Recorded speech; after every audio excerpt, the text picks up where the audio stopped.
बातमी आहे नागपूर महापालिकेतल्या निवडणुकीच्या गमतीदार इतिहासाची। 1969 मध्ये नागपूर महापालिकेमध्ये मतदान करण्यासाठी मतदारांना काही निकष पूर्ण करावे लागायचे। हे निकष कोणते होते आपण पाहूया हा रिपोर्ट। नागपूर महानगरपालिकेची सुरुवात झाली ही नगरपालिका म्हणून 1864 मध्ये आणि त्याच वर्षी सुरू झाली पहिली मतदान यादी बनवण्याची प्रक्रिया।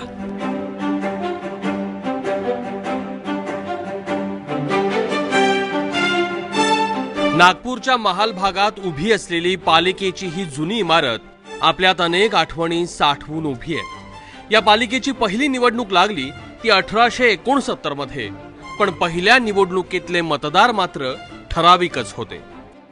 त्या काळी मतदानाचा अधिकार सगळ्यांनाच नव्हता। फक्त नागपुरात व्यवसाय असणारे, 6 रुपयांपेक्षा जास्त पगार असणारा सरकारी नोकरदार, सरकारी नोकरीतून निवृत्त झालेला कर्मचारी, आयकर भरणारी व्यक्ती, नागपूरच्या आसपास असलेले जमीन मालक आणि मालमत्ता कर भरावा न लागणाऱ्या व्यक्ती इतक्याच लोकांना मतदानाचा अधिकार होता। या निवडणुकीची प्रक्रिया ही अत्यंत सामान्य होती।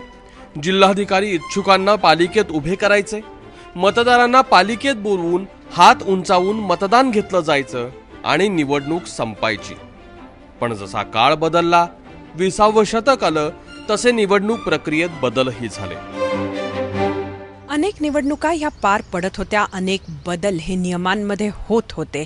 शेवटी 1910 मध्ये असाही नियम आला की ज्या व्यक्तीचं मासिक उत्पन्न हे 120 रुपयापेक्षा जास्त असेल किंवा मालमत्ता भाडे हे 60 रुपयापेक्षा जास्त असेल तीच व्यक्ती मतदान करू शकते। हे सगळे बदल होत होते, तरीही स्त्रियांना मात्र मतदानाचा हक्क नव्हता। शेवटी 1922 मध्ये महिलांना पहिल्यांदा मतदान करण्याचा अधिकार मिळाला। 1922 मध्ये महिलांना मतदानाचा अधिकार मिळाला खरा, पण उत्पन्नाच्या अटींमुळे त्याचा वापर होऊच शकला नाही। 20व्या शतकाच्या मध्यापर्यंत गुन्हेगारांना आणि टॅक्स चोरांना पालिकेत मतदानाचा अधिकार नव्हता। इतकंच नव्हे तर मतदानाचे वय 21 होते।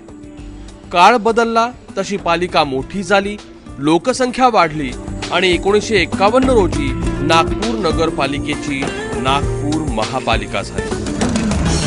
ही फक्त मतदानाच्या अधिकाराची कहाणी नाही, तर मतदानाच्या अधिकाराचा हा खडतर प्रवास समजला तर मतदात्याला आपलं मताचं मोल आणि त्याचबरोबर मतदाता म्हणून आपली जबाबदारी किती मोठी आहे हे समजायला मदत होईल।